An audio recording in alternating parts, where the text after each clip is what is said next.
ان کے لب رنگی کی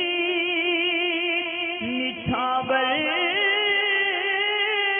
تھی کہ جس نے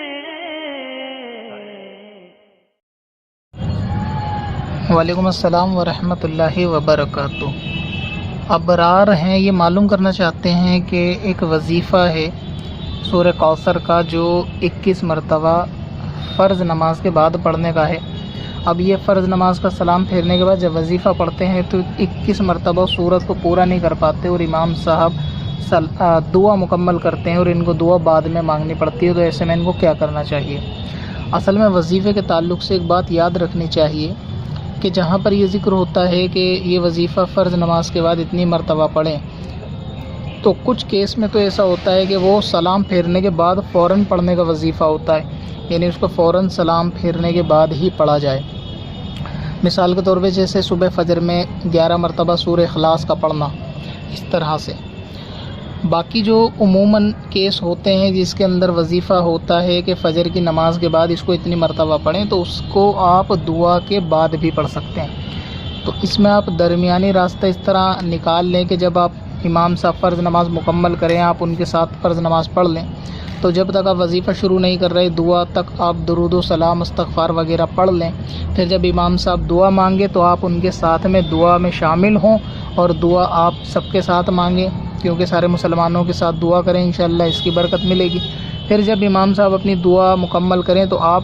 اس کے بعد اپنا وظیفہ 21 مرتبہ والا شروع کر لیں، سب نمازیں نکل جائیں گے، اس میں کوئی آپ کو مسئلہ نہیں ہے، آپ اپنا وظیفہ مکمل کریں۔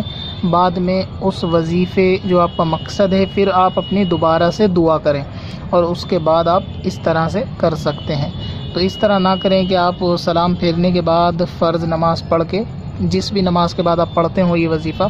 کہ آپ اپنے وظیفے میں لگ جاؤ گے، امام صاحب دعا میں لگ جائیں گے، پھر آپ وظیفہ ختم کر کے دعا کرو گے، تو بہتر یہ ہے اگر اس وظیفے میں قید نہیں ہے کہ فرض کے بعد پڑھنے کا ہے، تو اس کے اندر کوئی خاص قید نہیں ہے کہ فرض کے سلام کے بعد پڑھنے کا ہے، تو الگ بات ہے۔ لیکن اگر فرض نماز کے بعد پڑھنے کا ہے تو وہ امام صاحب کی دعا کے بعد آپ شروع کریں، دعا تک رک جایا کریں 1 آدھ منٹ، اور اتنی دیر تک آپ خود استغفار وغیرہ درود پاک پڑھتے رہا کریں، اور اس کے بعد وظیفہ کریں امام صاحب کی دعا کے بعد۔ اور اکثر وظیفوں میں اس قسم کے جو فرض کے بعد ہوتے ہیں اس بات کا خیال رکھنا چاہیے کہ فرض کے بعد آپ امام صاحب کی دعا میں شامل ہوں۔ اور جو خواتین اگر اس قسم کا وظیفہ کریں کہ جو فرض نماز کے بعد ہو، تو وہ پھر ان کا کوئی مسئلہ نہیں ہے امامت کا، تو وہ اپنا وظیفہ بھی مکمل کرنے کے بعد اور اس کے بعد وظیفے کے بعد ہی 1 مرتبہ دعا مانگ سکتی ہیں، یعنی نماز اور وظیفے کی ایک ہی دعا کر لیں وظیفہ پورا نہ ہونے کے بعد، تو ان کے اندر یہ گنجائش رہتی ہے جماعت نہ ہونے کی وجہ سے۔ پتھر میں اصل